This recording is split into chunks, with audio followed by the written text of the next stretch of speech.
안녕하세요. 원영입니다. 네 가지 성스러운 진리에 대해서 요즘 계속 설명을 하고 있습니다. 사성제라는 것인데요. 고진멸도 가운데 오늘은 멸성제와 도성제에 대해서 말씀드리도록 하겠습니다.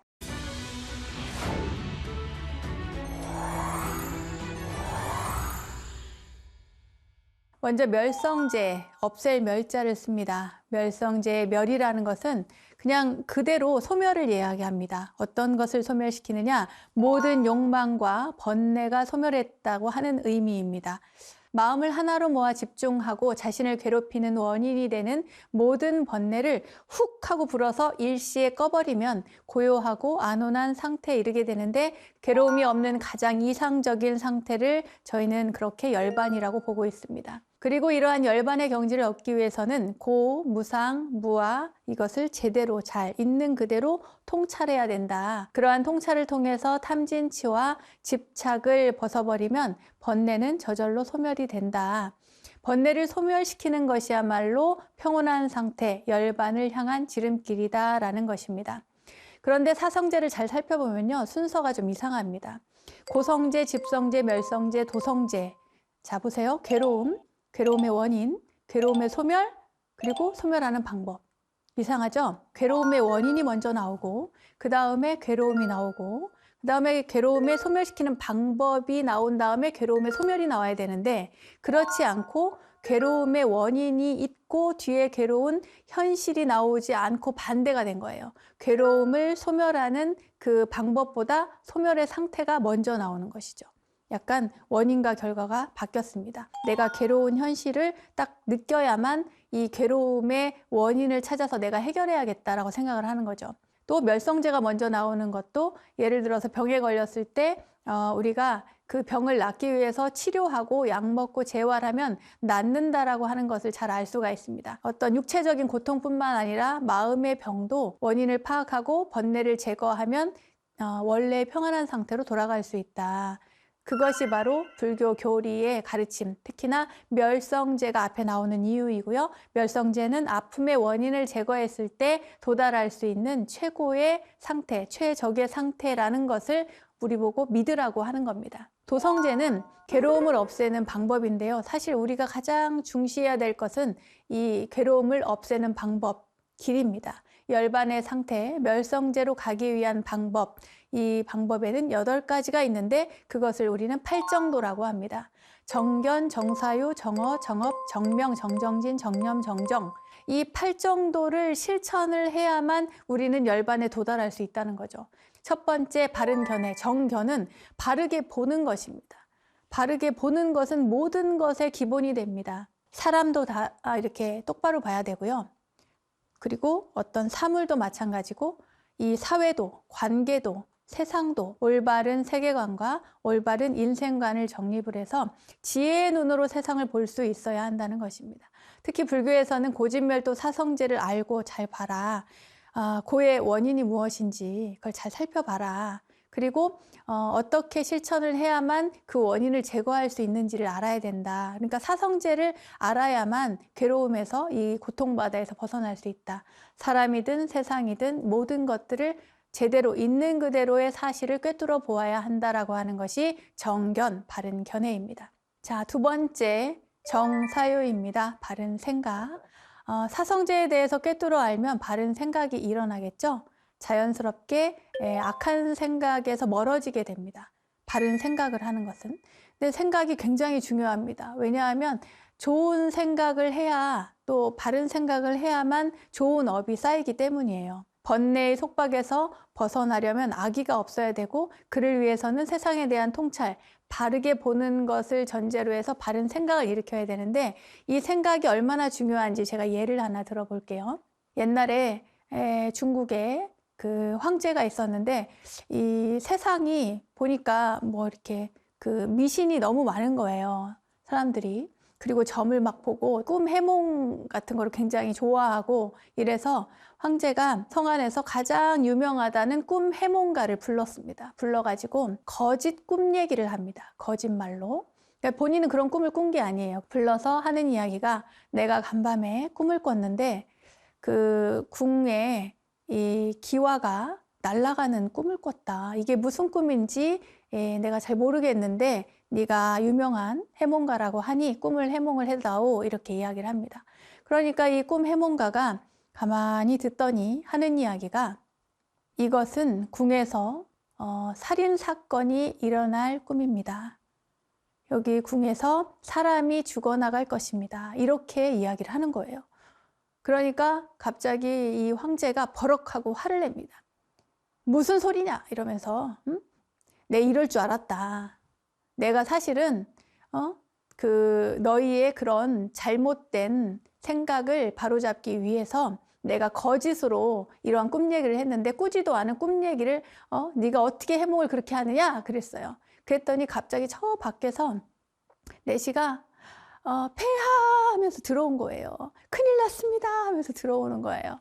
그 황제가 있는 이 바로 궁 밖에서 살인 사건이 일어났다는 거예요.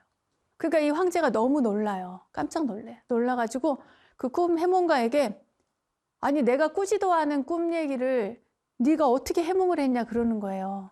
그러니까 그 꿈 해몽가가 하는 말이 잠을 자면서 꾸는 꿈만이 그 생각이 아닙니다. 꿈이라고 하는 것은 내 생각의 또 다른 이름일 뿐입니다.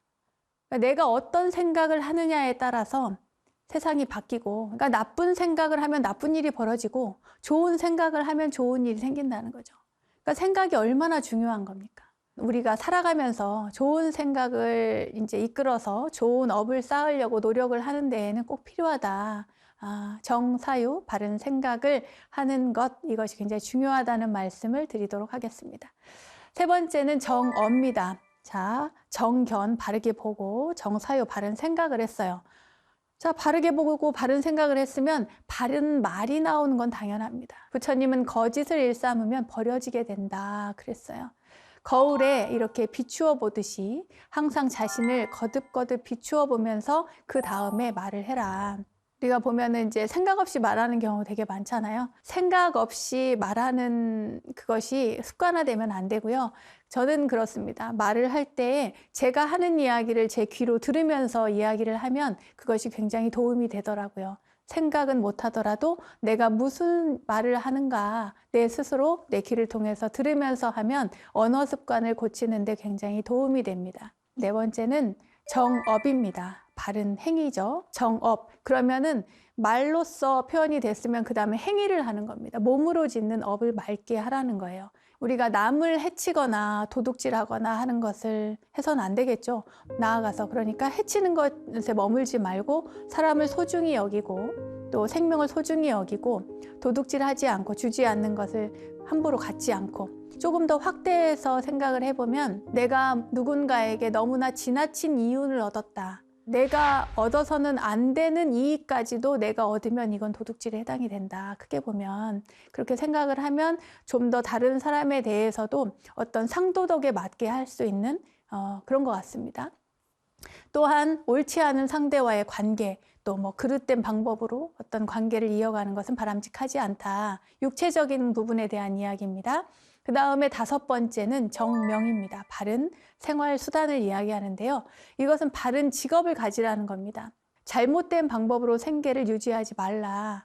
이런 이야기인데 이 잘못된 방법으로 생계를 유지하지 말라는 건 남을 해치는 방법으로 생계를 유지하면 안 된다. 마약이라든가 뭐 이런 것들을 이제 판매를 해가지고 그것을 통해서 이익을 얻어서 먹고 산다거나 남을 해치잖아요. 근데 그 사람만 해치는 것이 아니라 그 사람의 가족까지도 해치게 되는 거기 때문에 이렇게 남을 해치는 다른 사람의 어떤 인생을 파괴하는 그런 직업은 갖지 말아라 라고 하는 것입니다. 여섯 번째 정진입니다. 바른 정진을 이야기하는데요.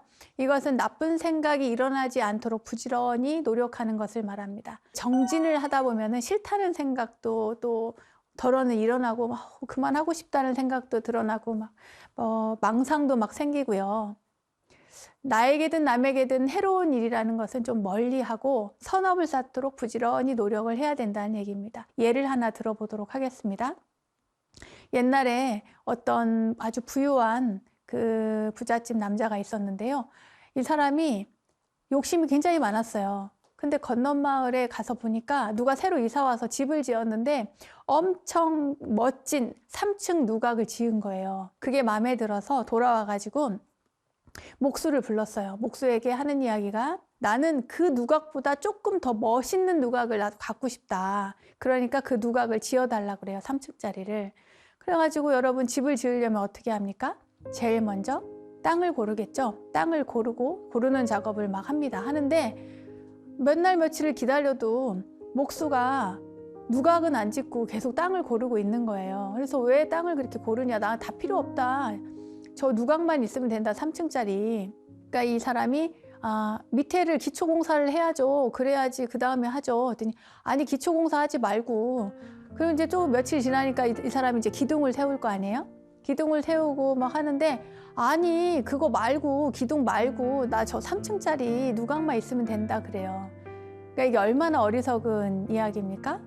기초를 다지고 1층을 짓고 그 다음에 2층이 있고 그 다음에 3층 누각을 지어야 마땅한데 이 욕심 많은 부자는 저 3층 누각만 달랑 빨리 지으라는 거예요. 모든 일에는 순서가 있고 그리고 차근차근 해나가야 된다.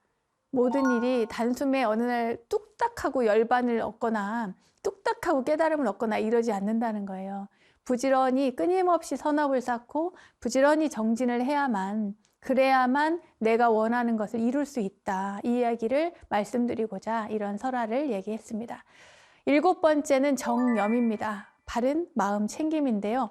저희는 보통 뭐 알아차림이라고도 하고 바른 기억이라고도 해석을 합니다. 불교에서는 마음을 챙기는 수행을 그렇게 해서 꾸준히 하게 되는데 자신의 상태를 먼저 직시해서 알아야 되고 그리고 삶의 지혜를 바탕으로 그 모든 대상들, 이 세상에 있는 모든 대상들을 알아차리는 수행을 합니다. 그 수행을 저희는 사념처 수행이라고 하는데요. 이것을 신수심법이라고 합니다. 그러니까 이 신이라고 하는 몸신자, 몸을 이야기하고요. 수는 느낌, 느껴지는 받아들여지는 느낌을 이야기하고 마음 심자를 쓰고요. 그리고 법입니다. 모든 대상 현상들을 이야기합니다. 그러니까 몸과 느낌과 마음과 현상에 대해서 유심히 관찰하고 알아차리는 수행법. 즉 오온으로 결합된 몸과 마음에서 일어나는 현상들을 계속해서 주시하고 집중함으로써 번뇌 망상에서 벗어나는 것을 이 사념처 수행이라고 합니다. 우리가 이제 가장 쉬운 예로 요가를 하든지 절에 가서 명상을 하든지 바르게 앉아서 호흡을 먼저 이렇게 가다듬으라고 시키거든요. 호흡을 가다듬은 다음에 그리고 수행을 할 때 이 호흡이 들어오는 것 그리고 나가는 것 이것을 관찰하는 것에서부터 시작할 때가 많습니다. 사실은 이 세상의 모든 것들이 생명이라고 하는 건 호흡지간에 있잖아요. 우리가 호흡이 멈춰지면은 죽음이니까 몸을 관찰하고 느낌, 마음, 또 이 모든 대상 현상 이런 것들을 관찰하는 것을 확대해 나가는 것입니다. 여러분들도 삶에서 내가 지금 무엇을 하는가 이 모든 것들을 관찰하고 집중하는 것이 바로 마음을 챙기는 것이다 이 말입니다. 그리고 8번째 마지막입니다. 정정, 바른 집중을 얘기하는데요. 모든 괴로운 번뇌에서 벗어나서 고요한 상태를 이야기합니다. 아까 조금 전에 이야기한 사념처 수행을 통해서 이 수행이 계속 집중적으로 이렇게 일어나잖아요. 계속 집중을 하다 보면 거기에서 선정이 생깁니다. 그 선정을 4가지로 이야기를 하는데 애욕을 떠남으로써 얻어지는 안락함을 초선정에서 느낄 수 있고요. 집중을 계속 하다 보면은 이선정에 이르는데 마음이 고요하고 한 곳에 집중해서 평온한 상태에 이르게 됩니다. 그리고 이것이 지속적으로 올라가면 삼선정이라고 하는 곳에 이르게 되는데 이 경지에 있으면 분명하게 깨어 있으면서도 지혜롭게 머무는 안락한 어떤 상태를 이루게 되고 사선정에서는 깨어 있음과 평온함, 안락하며 번뇌가 없는 청정한 상태에 이르게 됩니다. 말로서 설명을 하자면 말로서는 언어로서는 한계가 있는데요. 이것이 비슷해 보이지만 이 선정의 단계에 있어서는 많은 차이가 있는 것으로 저희는 알고 있습니다. 여기까지가 고진멸도 사성제 가운데 특히 이 팔정도에 대한 이야기를 말씀을 드렸는데 열반에 이르는 길이 바로 이 팔정도다. 팔정도를 실천을 하면 이 열반의 문이 열린다라고 하는 내용입니다. 석가모니 부처님이 깨달은 후에 자신의 수행을 점검하고 이렇게 관찰하면서 고찰해서 설한 것이 연기법이라면, 지난 시간과 이번 시간에 공부한 사성제, 고집멸도의 사성제는 이 연기법을 알기 쉽게 체계화시킨 법문이라고 말할 수가 있겠습니다. 모든 동물의 발자국이 아무리 커도 코끼리의 그 커다란 그 발자국 안에 다 들어오듯이 모든 가르침은 사성제 안에 다 들어온다고 합니다. 사성제 안에 삼법인도 있고 팔정도도 있고 중도도 있고 연기도 있고, 고집멸도를 알면 지혜로워지고요. 그리고 그를 통해서 우리는 열반으로 향할 수 있습니다. 이 세상 모든 것들이 이 세상을 명확하게 있는 그대로 사실대로 꿰뚫어 보는 것을 바탕으로 한다. 오늘은 사성제의 가르침을 말씀드렸습니다. 오늘 여기까지 하겠습니다. 감사합니다.